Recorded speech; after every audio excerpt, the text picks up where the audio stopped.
I was alone in the hospital with my husband during his final days. Other rooms were filled with families. Ours was silent. No one came. When the doctor confirmed his passing, he handed me the farewell letter. "Open the safe. It'll all make sense. I'm glad to have you here. Follow my story until the end and comment the city you're watching from so I can see how far my story has reached." The beeping of the heart monitor had become my heartbeat.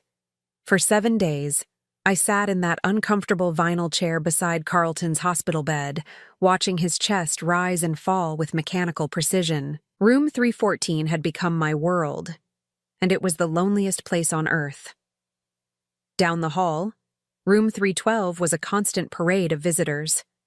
I could hear children's laughter mixing with adult conversations, the rustle of flower arrangements being moved around, chairs scraping as people made room for more family members. Yesterday, I counted 12 people crammed into that room, celebrating because their patriarch had opened his eyes for the first time in a week. Our room stayed silent, except for the machines keeping my husband alive. I'm Everly, and I'm 69 years old. Carlton is 71, though the man lying before me looks ancient, his once strong hands now translucent and fragile. We've been married for 47 years, and in all that time, I never imagined I'd face his final days alone. "Mrs. Patterson?" Dr. Ross appeared in the doorway, his expression gentle but serious. He was younger than my son Mark, probably in his early 40s, with kind eyes that had delivered too much bad news. "How are you holding up?"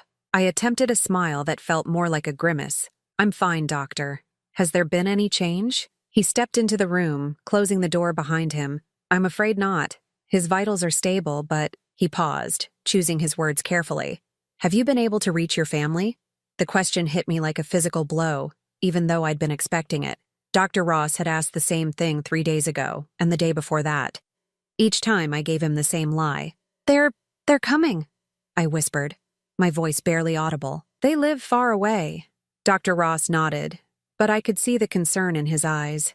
He'd been Carlton's primary physician for 2 weeks now, since the stroke brought us rushing to the emergency room.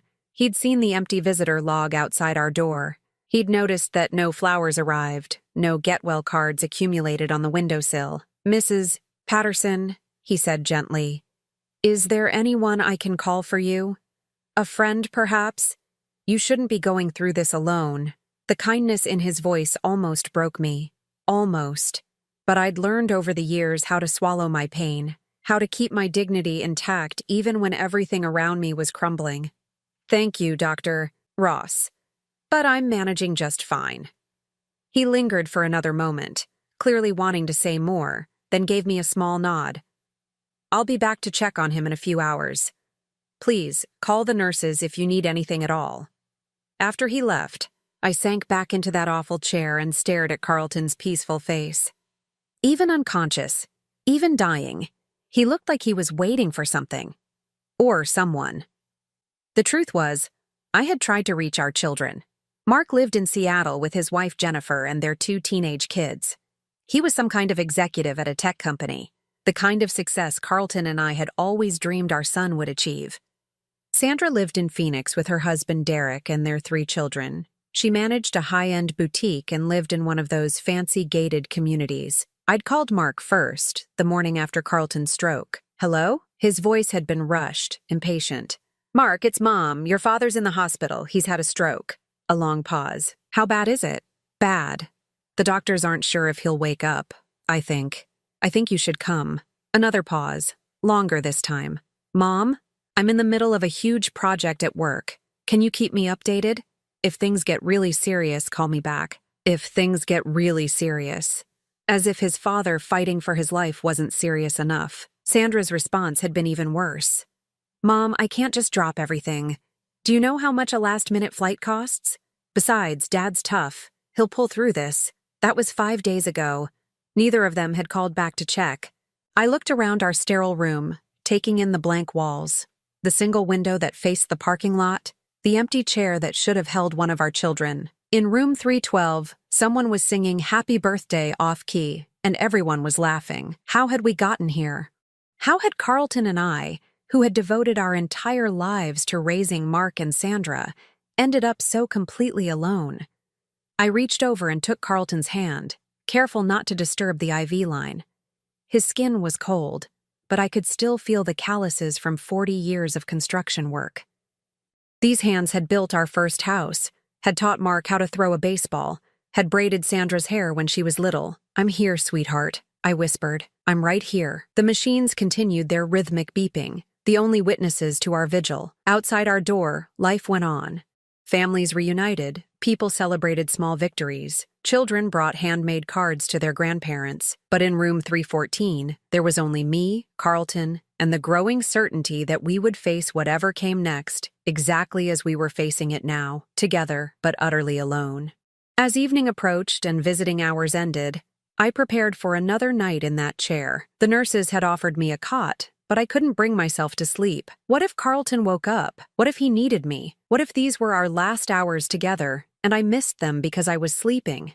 So I stayed awake, holding his hand, and tried not to think about the empty chairs that surrounded us. As I sat in that hospital chair, watching Carlton's chest rise and fall, my mind drifted back to the moment everything changed. It was 11 years ago, and Carlton had just turned 60.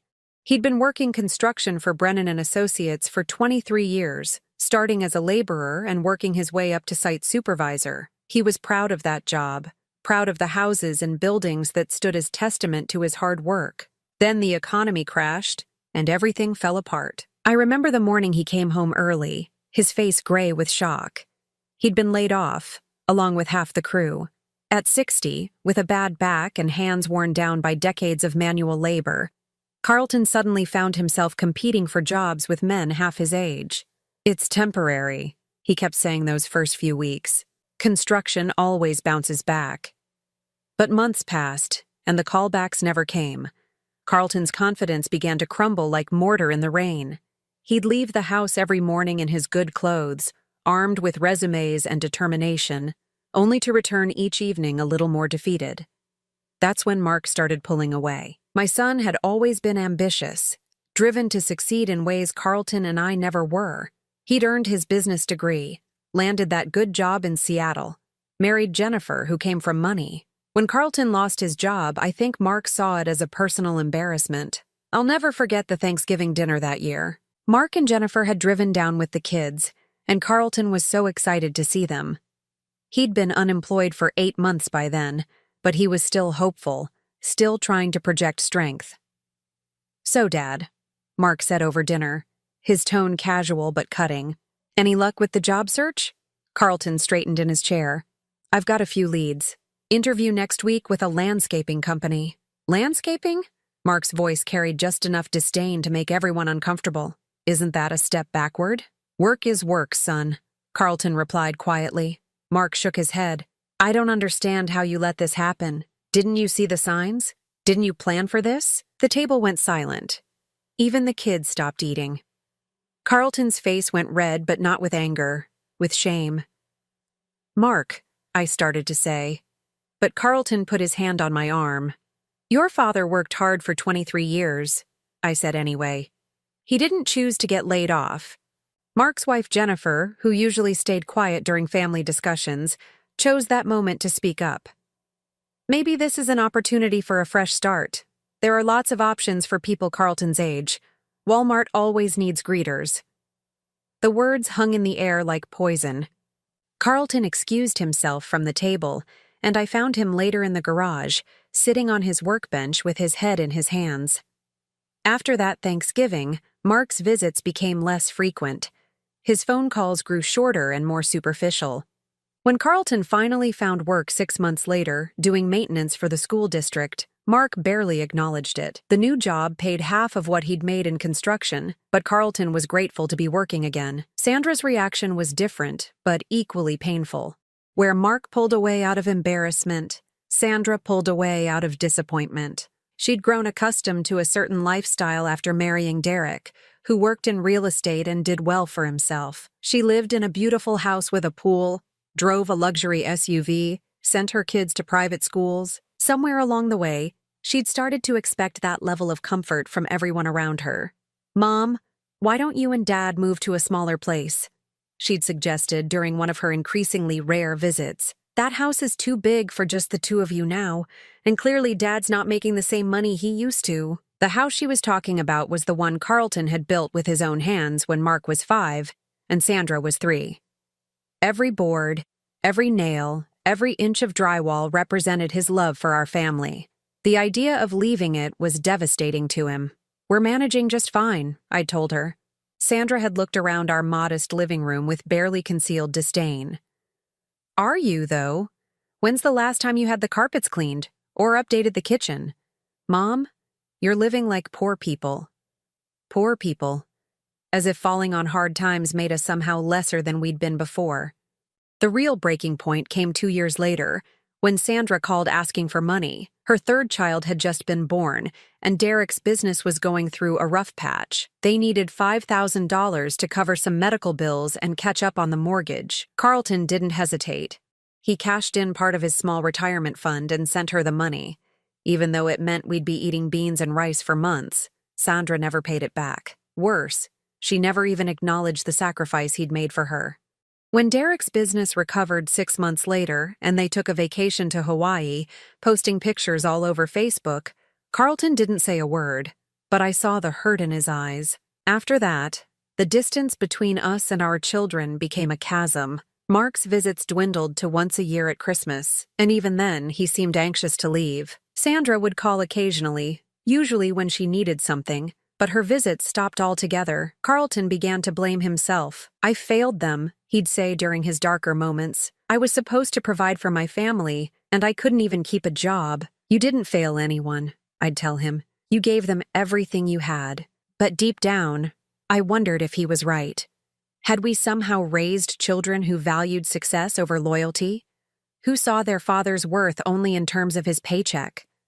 Sitting in that hospital room now, I realized that Carlton had spent the last 11 years of his life trying to win back their respect. He'd worked overtime at the school district, taken on weekend jobs, all to prove he wasn't the failure they seemed to think he was.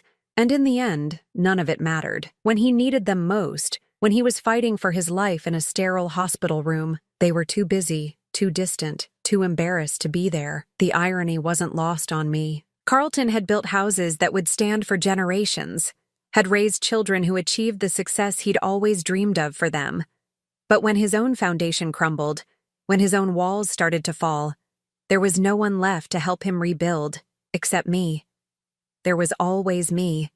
I squeezed his hand tighter, feeling the wedding ring that had never left his finger in 47 years. "I'm still here, Carlton," I whispered. "I'll always be here." But as the machines continued their lonely vigil, I couldn't shake the feeling that soon, even I wouldn't be enough. The end came on a Tuesday morning, quiet and unremarkable as dawn broke over the hospital parking lot. I'd fallen asleep holding Carlton's hand sometime around 4 in the morning, my head resting against the side rail of his bed. The change in the rhythm of the machines woke me. Dr.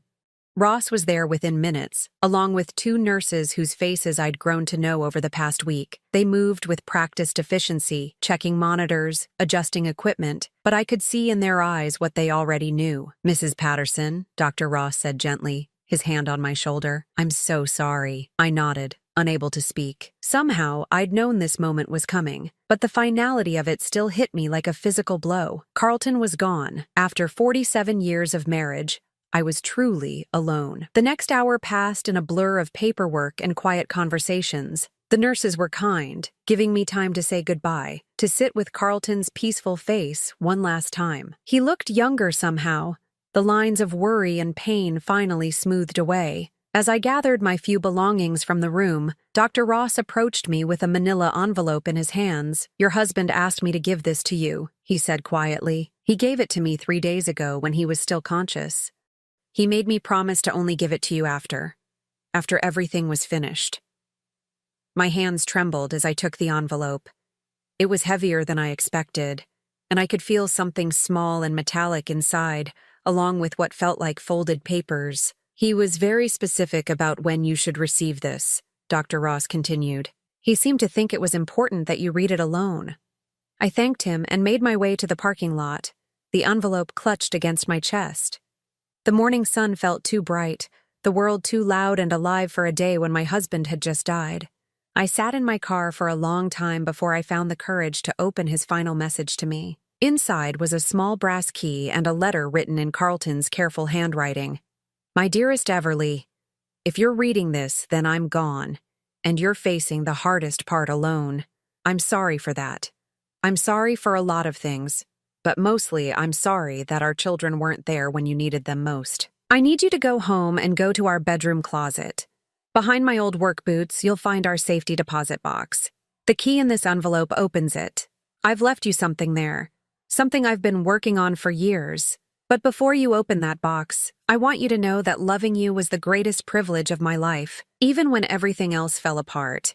Even when I felt like I'd failed everyone who mattered to me, you never stopped believing in me. You never stopped standing by my side. The password to the box is the day we met, October 15th, 1975. Do you remember?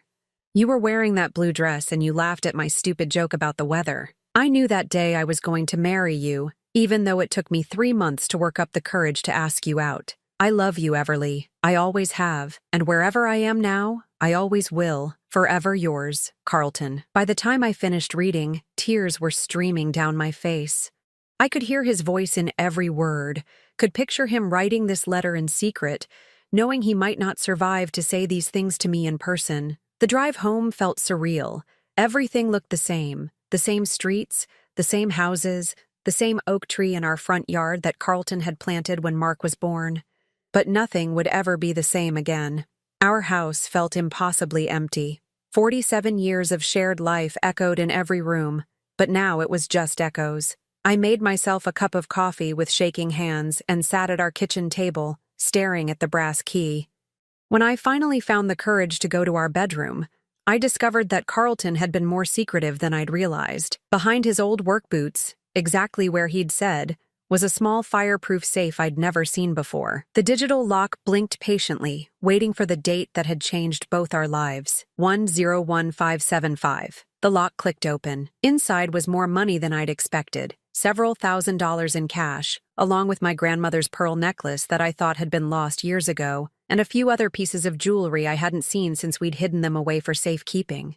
But what took my breath away was the leather-bound journal sitting on top of everything else. My name was written on the cover in Carlton's handwriting, and underneath it, what they never knew. With trembling fingers, I opened to the first page. January 3rd, 2013, Mark's birthday.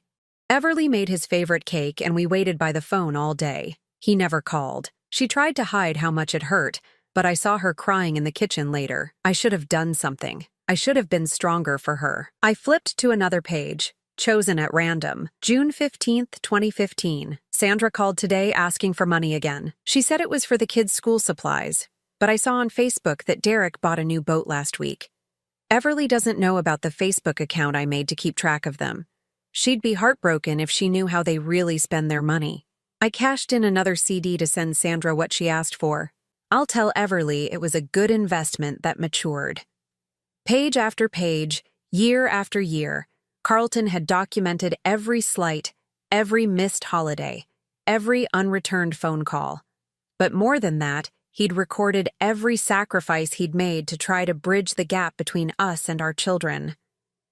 November 24th, 2016, Thanksgiving.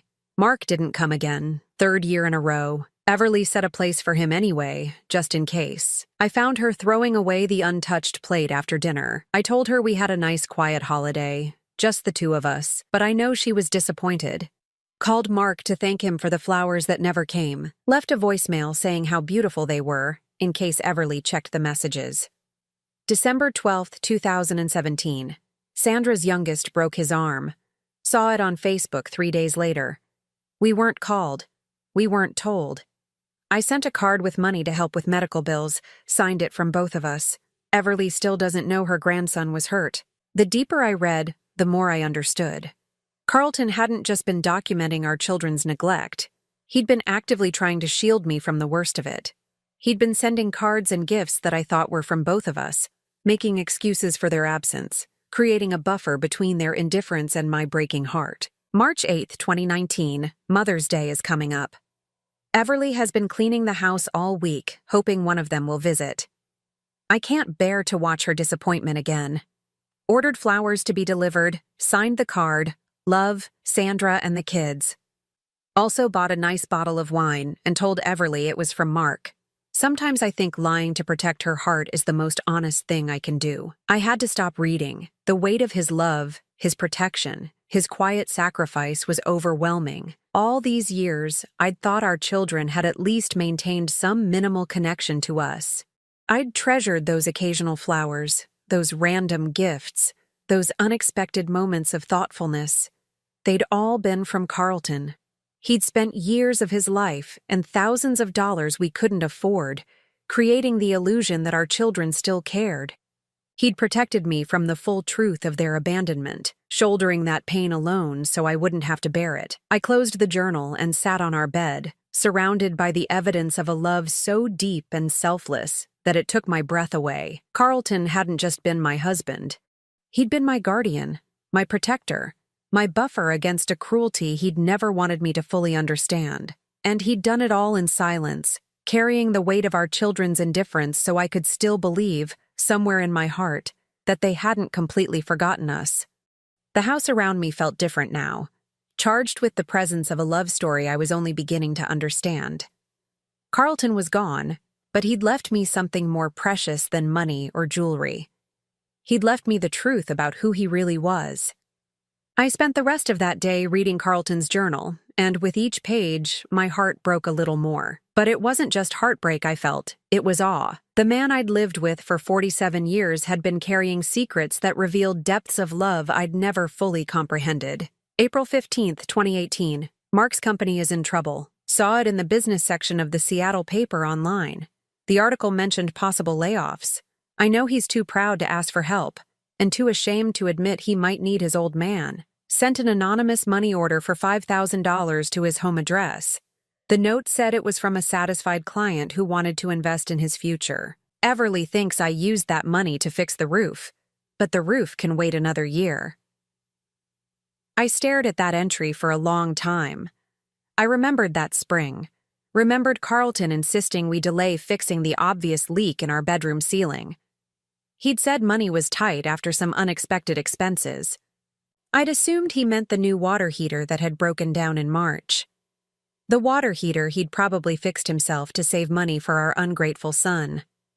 I flipped through more pages, each one revealing another secret sacrifice. September 3rd, 2018. Sandra's oldest starts high school at that fancy private academy. Tuition is $15,000 a year. Derek's business is struggling again. Saw the stress in Sandra's Facebook posts, even though she tries to hide it behind pictures of coffee and inspirational quotes. Took out a loan against my life insurance policy. Sent the money anonymously as a scholarship from a local benefactor. Sandra posted about their good fortune, but never once wondered if maybe her parents had anything to do with it. My hands were shaking. A loan against his life insurance policy? That was money meant to take care of me after he was gone. Money he'd sacrificed to put his granddaughter through private school. A granddaughter who didn't even know our names. October 31st, 2018. Halloween. Everly bought candy hoping some of the neighborhood kids would stop by. We got 3 trick-or-treaters all night. She tried to act like it didn't matter, but she kept looking at the pictures Sandra posted of her kids in their costumes. Beautiful kids. Our grandchildren. I wonder if they even know they have grandparents who would give anything just to see them once. I remembered that Halloween. I'd bought way too much candy, secretly hoping Sandra might bring the kids by for a quick visit. Carlton had sat with me on the front porch for hours, both of us pretending we were just enjoying the cool October evening. December 20th, 2019. Mark's son got accepted to Stanford. Saw Jennifer post about it on Facebook. The boy doesn't even know we exist, but I'm proud of him anyway. College costs a fortune these days. Started selling my old tools piece by piece. Told Everly I was cleaning out the garage, but really I'm building another college fund. Anonymous, of course. Someday I hope that boy knows his grandfather believed in him, even if he never got the chance to tell him so. I had to put the journal down and walk away. Carlton's tools had been his pride and joy, collected over decades of careful saving and thoughtful purchases. Each one had a story, a job it had helped him complete, a memory attached to it. I'd noticed them disappearing from the garage over the years, but Carlton always had an explanation. Lent to a neighbor, donated to a young man starting out in construction, sold because he didn't need them anymore. He'd been liquidating his life, piece by piece, to provide for grandchildren who didn't know he existed. I made myself a cup of tea and returned to the journal, though reading it felt like examining my own heart under a microscope. March 15th, 2020. Pandemic started. Everyone's scared, everyone's isolated. Called Mark to check if his family was okay. He answered like I was a telemarketer trying to sell him something. "We're fine, Dad. I can't talk right now." 30-second conversation. I worry about them, even though they never worry about us. Everly doesn't know how many times I call them. She'd be hurt if she knew how often they don't answer. May 10th, 2020, Mother's Day. Everly tried to act like she didn't care that neither of the kids called. She spent the day gardening, humming to herself. But I know that humming, it's what she does when she's trying not to cry. I ordered her a beautiful bouquet and a card that said, "Thanks for being the best mom in the world. Love, Sandra." The look on her face when it arrived was worth every penny. July 4th, 2020, Independence Day. Everly made a big dinner, hoping one of them might stop by for a visit. Mark lives 2,000 miles away, but Sandra's only 4 hours by car. Neither came. We ate potato salad and watched fireworks on TV. I told Everly it was nice to have a quiet holiday, just us. She agreed, but I caught her staring at Sandra's Facebook posts of their backyard barbecue all afternoon. The entries continued, year after year, painting a picture of a man who loved so deeply that he protected others from his own pain. Carlton had created an elaborate fiction to shield me from the full extent of our children's indifference, and he'd paid for it with his health, his savings, and pieces of his soul. January 8th, 2021. Everly's birthday. The kids didn't call again. I bought her a necklace and said it was from Mark, and a silk scarf, and told her Sandra picked it out specially. She was so happy, kept talking about how thoughtful they were to remember her style preferences. I didn't have the heart to tell her I've been buying her gifts from them for 3 years now. August 12th, 2021. Sandra's middle child broke his leg at soccer camp. Saw it on Facebook when they posted from the emergency room. We weren't called. We weren't told. I sent a care package with games and books and snacks. Signed it, "From your grandparents who love you." I wonder if Sandra even told him where it came from, or if she just let him think some stranger cared about his recovery. November 25th, 2021, Thanksgiving. Everly cooked for 6 people even though it's just us. She always cooks for 6 on holidays, in case they surprise us with a visit. They never do. We'll be eating leftovers for a week, but I'll never tell her to cook less. Hope is sometimes all we have. I found myself crying again, but this time the tears weren't just for grief. They were for gratitude. For the overwhelming realization that I'd been loved more deeply and completely than I'd ever understood. Carlton hadn't just been my husband. He'd been my protector, creating a buffer between me and the harsh reality of our children's abandonment. But as I continued reading, I began to see another pattern emerging. Carlton wasn't just shielding me from pain.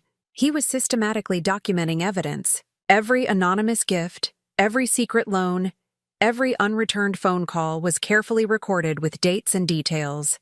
December 25th, 2021, Christmas. We sent gifts to all the grandchildren, spent $800 we couldn't afford, but Everly was so excited to pick out presents for them. The packages were never acknowledged. No thank you calls, no pictures of the kids with their gifts. Nothing. I'm starting to think they just throw our packages away without opening them. March 18th, 2022. Mark lost his job. Saw it on LinkedIn when he updated his status to seeking new opportunities. Sent another anonymous money order, $3,000 this time. Had to borrow against the house to do it. But I couldn't let him struggle when I had the power to help. Told Everly the bank called about refinancing at better rates. She trusted me to handle the paperwork. The most recent entries were the hardest to read. October 15th, 2022, our anniversary. 46 years married to the most wonderful woman in the world. The kids didn't call to congratulate us. They never do. But Everly and I danced in the kitchen to that old song from our wedding. She's still beautiful, still the girl in the blue dress who laughed at my stupid jokes. I'm the luckiest man alive, even if our children don't understand that. December 31st, 2022, New Year's Eve. Everly fell asleep on the couch before midnight. I covered her with her favorite blanket and watched her sleep. She looks peaceful, like she did when the kids were little and our house was full of laughter. I miss those days, but I don't regret any of the sacrifices. Love isn't about keeping score. It's about giving everything you have and being grateful for the chance to give it. The last entry was dated just 2 weeks before Carlton's stroke, January 15th, 2023. Everly doesn't know about the chest pains I've been having. Don't want to worry her. Updated the safety deposit box today. Made sure everything is organized for her. If something happens to me, I hope she'll understand that every choice I made was about love. I hope she'll know that she was enough, more than enough. She was everything. I closed the journal and held it against my chest, feeling the weight of 47 years of love condensed into these pages. Carlton had given away our savings, borrowed against our home, sold his precious tools, all to help children who couldn't even be bothered to call on holidays. But he'd also given me something priceless. He'd allowed me to believe, for all these years, that our children still had hearts, that somewhere beneath their busy lives and misplaced priorities, they still remembered to love us. The truth was devastating and beautiful at the same time. Our children had abandoned us completely, but Carlton had loved me enough to carry that knowledge alone. Carlton's funeral was held on a gray Thursday morning at St. Mary's, the same church where we'd been married 47 years earlier. I'd arranged everything myself, the service, the flowers, the modest reception afterward. Father McKenna, who had known Carlton for 30 years, gave a beautiful eulogy about a man who lived his faith through quiet service and unconditional love. 19 people attended. Most were neighbors, and a few of Carlton's former co-workers from the school district. Mrs. Henderson from next door brought homemade cookies. The Kowalskis from down the street helped arrange the flowers. These were the people who had become our family when our real family disappeared. Mark and Sandra arrived 15 minutes before the service started. I saw them walk in together, both dressed in expensive black clothing that probably cost more than Carlton's burial suit. Mark looked successful and polished, his hair perfectly styled, his shoes gleaming. Sandra wore a designer dress and carried a purse that I recognized from one of her Facebook posts, a Christmas gift from Derek that cost $800. They sat in the front pew beside me, but the distance between us felt like an ocean. Neither of them had spoken to me beyond stilted condolences when they first walked in. During the service, I watched them out of the corner of my eye. Mark checked his phone twice. Sandra dabbed at her eyes with an expensive handkerchief, but I noticed the tears never actually came. They went through the motions of grief, but it felt rehearsed, performed for the benefit of the other mourners. After the burial, we returned to the church hall for the reception. Most of the guests came to share memories of Carlton, talking about his kindness, his willingness to help anyone in need, his quiet dignity. I listened to story after story about the man I'd loved, told by people who had known and appreciated him. Mark and Sandra stood apart from these conversations, speaking quietly to each other in the corner. I caught fragments of their discussion. Something about the house, about probate, about getting this settled quickly.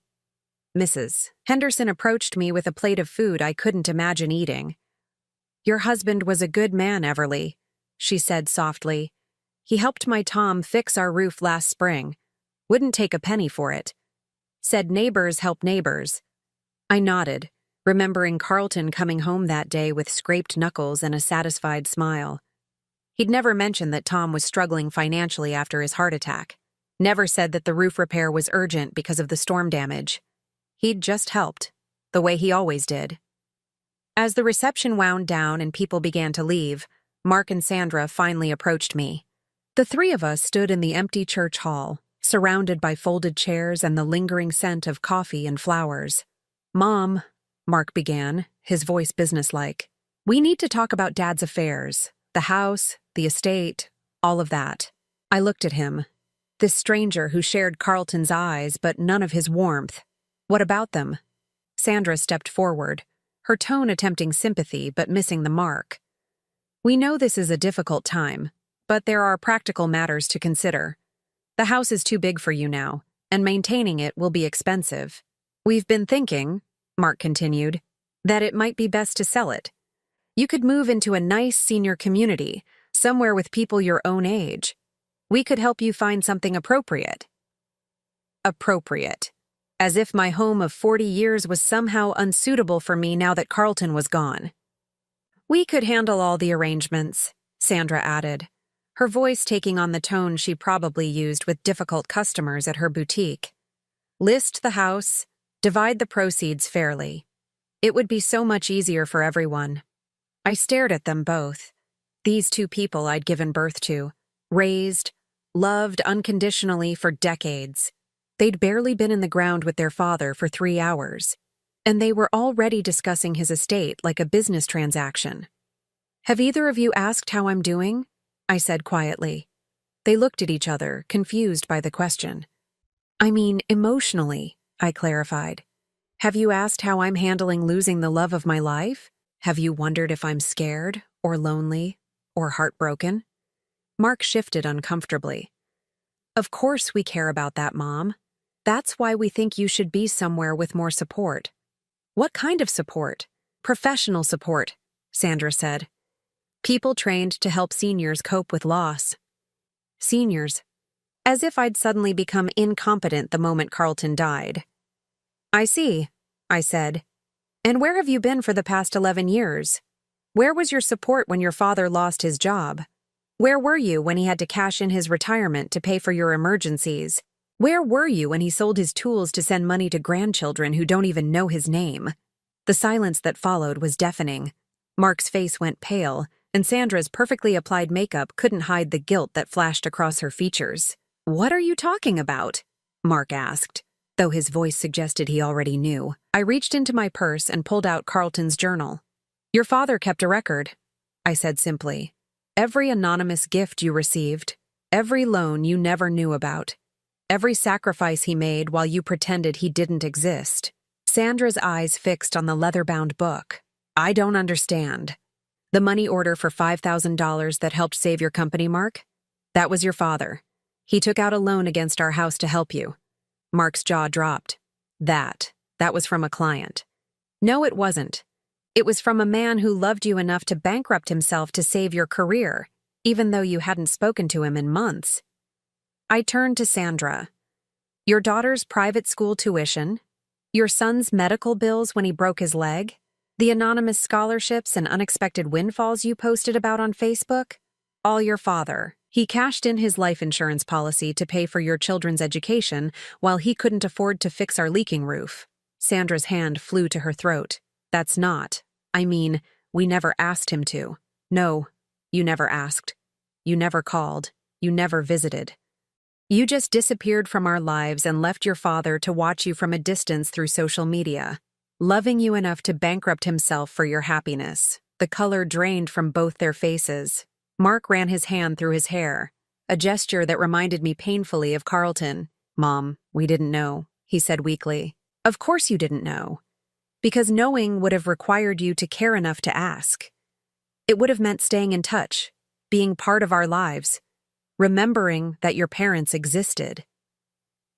I opened the journal to a random page and began to read. Mark's birthday. Everly made his favorite cake and we waited by the phone all day. He never called. She tried to hide how much it hurt, but I saw her crying in the kitchen later. Sandra's perfectly controlled composure began to crack. We were busy, Mom. We had our own families to take care of. Too busy for a phone call? Too busy to acknowledge the gifts we sent your children? Too busy to visit when your father was dying in the hospital? We didn't know he was that sick, Mark protested. I called you both. I told you he'd had a stroke. I told you he might not wake up. You said you'd call back if things got really serious. The words hung in the air like an accusation. Because that's exactly what they were. Your father spent the last 11 years of his life trying to prove he was still worthy of your love, I continued. He gave you everything he had, and more than he could afford. He protected me from knowing how completely you'd abandoned us. He died believing that somehow, someday, you might remember that he existed. I closed the journal and looked at my children. These successful, wealthy strangers who had once been the center of my universe. And now you want to sell his house, I said. The house he built with his own hands. The house he worked 3 jobs to keep when you were growing up. You want to put me in a facility and divide the proceeds fairly. Neither of them could meet my eyes. Tell me, I said, my voice gaining strength. What exactly would be fair about that? Fair would have been visiting your father while he was alive. Fair would have been calling on his birthday, or Christmas, or just to say hello. Fair would have been acknowledging the grandfather who loved your children enough to sacrifice everything for them. Mark finally spoke, his voice barely a whisper. We made mistakes, Mom. We can do better now.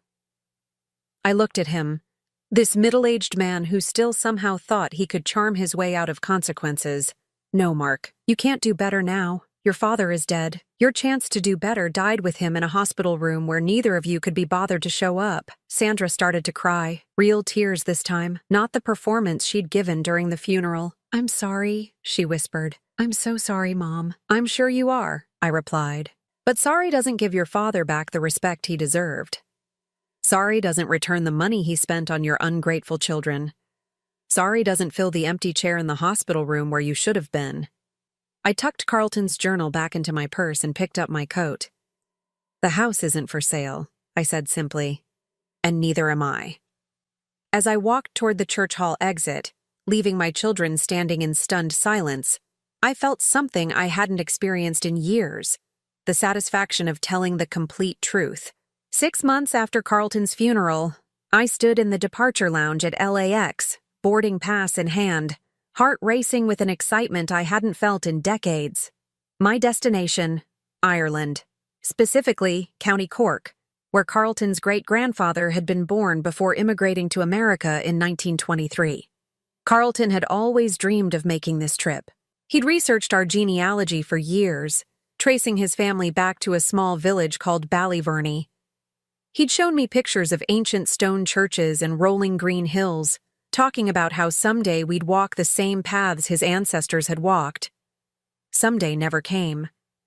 There was always something more urgent, a bill to pay, a roof to fix, money to send anonymously to ungrateful children. But now there was just me, and Carlton's dream, and the money he'd hidden away in that safety deposit box. After confronting Mark and Sandra at the funeral, I'd heard from them exactly twice. Once when Mark called to apologize and suggest we work together as a family to heal. I'd hung up on him mid-sentence. The second time was a letter from Sandra's lawyer, questioning the validity of Carlton's financial records and suggesting there might be legal issues with the money he'd given away. I'd forwarded that letter to my own attorney with a note. Please inform Mrs. Derek Hastings that all of her father's gifts were legal, documented, and given freely. Any attempt to recover those funds will result in full disclosure of the circumstances under which they were given. I never heard from Sandra's lawyer again. The flight to Dublin was the first time I'd left the country, the first time I'd flown anywhere in over 20 years. Carlton and I had talked about traveling when he retired, but retirement had been one of those someday dreams that never materialized. As the plane lifted off, I pressed my face to the window and watched California disappear below the clouds. We're finally doing it, Carlton, I whispered. We're going to Ireland. I'd booked a 2-week tour that would take me through Dublin, Cork, and the western counties. But first, I had a specific destination in mind. 3 days later, I stood in the village of Ballyvorney, population 847, looking at a weathered headstone in the church cemetery. The inscription was barely legible. Patrick Patterson, 1834-1889, beloved father and grandfather. Carlton's great-great-grandfather. I'd brought a small bag of dirt from our garden in California, soil from the property Carlton had worked so hard to keep. I sprinkled it on Patrick's grave and said a prayer for both of them, the ancestor who'd had the courage to start a new life in a foreign country, and the descendant who'd honored that courage by building something beautiful with his own hands. The church rector, Father O'Sullivan, was a kind man in his 70s who'd been delighted to help me trace Carlton's family connections. Over tea and biscuits in the rectory, he'd shown me parish records going back 2 centuries. Your husband's people were farmers, he told me, pointing to entries in the old ledgers. Good people, from what the records show. They stayed in the area until the famine years, when young Patrick decided to try his luck in America. Carlton would have loved to know that, I said. He always wondered about his roots. Father O'Sullivan smiled. He knew the important parts, I think. The values that matter don't change much from generation to generation. Hard work, family loyalty, faith in something bigger than yourself. Family loyalty. The phrase stuck with me as I continued my journey through Ireland. Everywhere I went, I saw evidence of it. Families gathered in pubs, multiple generations living in close proximity, adult children caring for aging parents. It made me think about how different things might have been if Mark and Sandra had inherited more than just Carlton's eye color. In Galway, I met an elderly woman named Bridget, who ran a small bed and breakfast. She was my age, a widow who'd lost her husband 2 years earlier. Over breakfast one morning, she asked about my family. I have 2 children, I found myself saying, but they're very busy with their own lives. Bridget nodded knowingly. Mine too, love, but they come around when they can. Family is everything, isn't it? I smiled and agreed, not having the heart to tell her that some families aren't worth having. That afternoon, I called my travel agent and extended my trip by another week. Then I called Mrs. Henderson, my neighbor, who'd been checking on my house. Everly, how's Ireland treating you? It's beautiful, Margaret. Everything Carlton said it would be. I'm thinking of staying a bit longer. Good for you. You take all the time you need. The house is fine, and that nice Mr. Kowalski has been keeping an eye on the yard. After I hung up, I realized something remarkable. I wasn't homesick. For the first time in my adult life, I was somewhere Carlton and I had never been together, and instead of feeling his absence, I felt his presence. It was as if he was finally free to travel with me, unburdened by the weight of providing for children who didn't appreciate his sacrifices.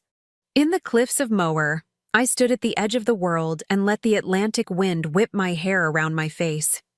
The view was breathtaking, endless ocean stretching toward America, waves crashing against rocks that had stood for millennia. I pulled out Carlton's journal and read one of my favorite entries. I hope someday Everly and I can see the world together. She's given me everything. Her love, her loyalty, her faith in me even when I didn't deserve it. I want to give her adventures, memories, something beautiful to look back on. You did give me something beautiful, I said aloud, my words carried away by the wind. You gave me 47 years of feeling completely loved. On my last day in Ireland, I visited a small gift shop in Dublin and bought 2 things, a Celtic cross necklace for myself and a small stone engraved with an Irish blessing. The stone was for Carlton's grave back home, but I also bought something else, a set of postcards featuring Irish landscapes. That evening in my hotel room, I wrote out 2 identical messages. Ireland is beautiful. Carlton would have loved it here. I'm finally living the dreams we never got to share. Mom, I addressed one to Mark in Seattle and one to Sandra in Phoenix, not because I expected responses, and certainly not because I was ready to forgive them. I sent the postcards because Carlton would have wanted them to know that I was okay, that I was more than okay. He'd spent years protecting them from the consequences of their choices. I was done protecting them from anything. The flight home was bittersweet. I'd fallen in love with Ireland, with the freedom of traveling alone, with the person I'd discovered I could be when I wasn't waiting for phone calls that never came or hoping for visits that never materialized. But I was also eager to get back to the house Carlton had built, to the garden where I'd scattered dirt from Patrick Patterson's grave, to the quiet life I was learning to embrace. Mrs. Henderson met me at the airport with tears in her eyes and a bouquet of flowers from my own garden. You look wonderful, Everly. Different somehow. She was right. I did feel different. I felt like a woman who'd finally stopped apologizing for existing, stopped making herself smaller to accommodate people who didn't care if she existed at all. Back home, I planted the flowers I'd brought from Ireland in Carlton's memory garden, a corner of our backyard where I'd created a small memorial.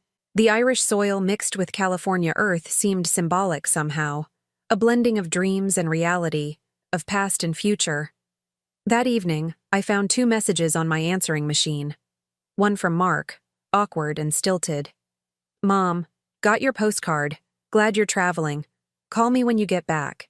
The other from Sandra, slightly warmer but equally hollow. Ireland looks beautiful, Mom. Hope you had a good time. We should talk soon. I deleted both messages without writing down their numbers. 3 weeks later, I was in my garden when a car pulled into the driveway. Sandra got out looking nervous and overdressed for a casual visit. She'd driven 4 hours to see me unannounced. "Hi, Mom," she said tentatively. "I hope it's okay that I came by." I continued watering my tomatoes. "It's your choice, Sandra." She stood there for a long moment, clearly expecting a warmer welcome. When it didn't come, she tried a different approach. "The garden looks beautiful. Dad would be proud." "Your father was proud of many things," I replied. "Most of them you never bothered to notice." Sandra flinched but pressed on. "I've been thinking a lot about what you said at the funeral, about the money Dad sent us, about everything he did." I turned off the hose and gave her my full attention. "I want to pay it back," she said in a rush. "All of it. Derek and I figured out how much Dad must have given us over the years, and we want to make it right." I studied my daughter's face, looking for sincerity and finding mostly guilt. "And why would you want to do that, Sandra?" "Because it's the right thing to do. Because we should have been there for both of you. Because Dad deserved better from us." Yes, he did deserve better. But keeping his money won't give him what he deserved. He deserved your respect while he was alive. He deserved phone calls on his birthday and visits on holidays. He deserved to know his grandchildren. Sandra's eyes filled with tears. "I know that. I can't change the past, but maybe I can honor his memory now." I looked at this woman who'd once been my little girl, who'd sat on Carlton's shoulders and called him Daddy, and made him feel like the most important man in the world. Somewhere along the way, she'd forgotten who he was. Money wouldn't help her remember. "Keep the money, Sandra," I said finally. "Your father gave it freely out of love. Returning it now would be an insult to that love." Her face crumpled. "Then what can I do? How do I make this right?" "You can't," I said simply. "Some things can't be fixed, only learned from." I started to walk toward the house, then paused. "But if you want to honor your father's memory, stop trying to ease your guilt and start being the person he believed you could be. Be a better mother to your children than you were a daughter to him." Sandra was still standing in my driveway when I closed the front door. That night, I sat on Carlton's side of the bed and opened his journal to the last entry he'd ever written. "If something happens to me, I hope she'll understand that every choice I made was about love." I understood now. Carlton's love hadn't been about enabling our children's selfishness or protecting them from consequences. It had been about protecting me from the full weight of their indifference, about allowing me to maintain hope even when hope was foolish. His greatest gift wasn't the money he'd hidden in the safety deposit box, or even the truth he'd documented in his journal. His greatest gift was showing me that love doesn't require reciprocation to be worthwhile. It only requires a heart big enough to give it freely. I closed the journal and looked around our bedroom, the room we'd shared for 40 years, the space where Carlton had written these entries late at night while I slept beside him, unaware of the burden he was carrying. Tomorrow, I'd call the travel agent and book another trip. Maybe Scotland this time, or perhaps Wales. Carlton had always wanted to see the Welsh countryside where his mother's family had originated. I had years of delayed dreams to fulfill, and a lifetime of love to honor. Not the love I'd wasted on ungrateful children, but the love I'd shared with a man who'd known my worth even when I'd forgotten it myself. For the first time since Carlton's death, I fell asleep peacefully, knowing that his true legacy wasn't what he'd left behind, but what he'd taught me about the courage to live fully, love deeply, and dream boldly, even when you have to do it alone. Now, I'm curious about you who listened to my story. What would you do if you were in my place? Have you ever been through something similar? Comment below. And meanwhile, I'm leaving on the final screen 2 other stories that are channel favorites, and they will definitely surprise you. Thank you for watching until here.